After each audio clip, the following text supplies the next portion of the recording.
ప్రజల విజయమని, ప్రజలే టీడీపీని గెలిపించారని టీడీపీ నేత సోమిరెడ్డి చంద్రమోహన్ రెడ్డి అన్నారు.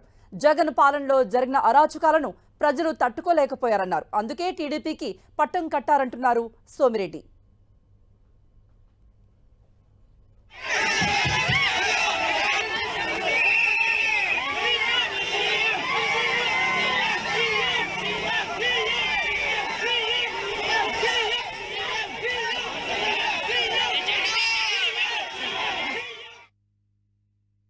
టీడీపీ భారీ మెజార్టీతో గెలుస్తోంది. ప్రస్తుతం మనతో పాటు సోమిరెడ్డి చంద్రమోహన్ రెడ్డి గారు ఉన్నారు. ఆయన అడిగి మీరు రెండు వాళ్ళు తెలుసుకోండి. సార్ చెప్పండి సార్, ఈరోజు విజయడంకా మోగిస్తుంది, ఏమనిపిస్తుంది?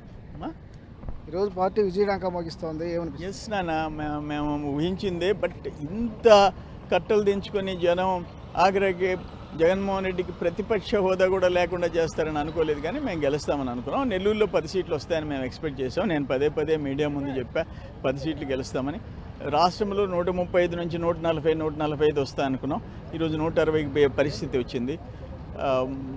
ప్రజలు 5 సంవత్సరాలు భరించినారు, ఈ రాక్షస పరిపాలన భరించారు. ఈరోజు ఓటు రూపంలో నరికేసేసాం. సార్, ఇంత భారీ మెజార్టీ వస్తుంది, దానికి కారణాలు ఏమనిపిస్తుంది? అంటే అరాచకం, అవినీతి, అక్రమాలు, దోపిడీ. ఎక్కడుంది? సిస్టమ్స్ ఎక్కడ సచ్చాయి? ఎక్కడున్నాయి చెప్పండి. అసలు మనిషి డెమోక్రసీ బతికుందా ఈ రాష్ట్రంలో? ప్రజాస్వామ్యం బతికుందా ఈ 5 సంవత్సరాల్లో? లేదు. ప్రశ్నించే హక్కు లేదు, ఎవరి ఆస్తులు వాళ్ళు కాపాడుకునే హక్కు లేదు. అందుకే ప్రజలా తీర్పిచ్చారు. సార్, మంత్రి అయ్యే అవకాశాలు ఉన్నాయా? మంత్రి అయ్యే అవకాశాలు అమ్మా, వాటిని గురించి మేము ఎప్పుడూ ఆలోచించలే. సార్, అలాగే నెల్లూరులో ఎన్ని సీట్లు సాధిస్తారు సార్? అంటే అనుకున్నారా స్వీప్ చేస్తామనే ఉద్దేశం ఉందా? స్వీప్ చేస్తారు అనుకున్నారా? డెఫినెట్గా నేనే చెప్పాను, 10 సీట్లు మేము గెలుస్తున్నామని నేనే చెప్పాను, అనేక సార్లు చెప్పాను. ఇప్పుడు అదే జరిగింది.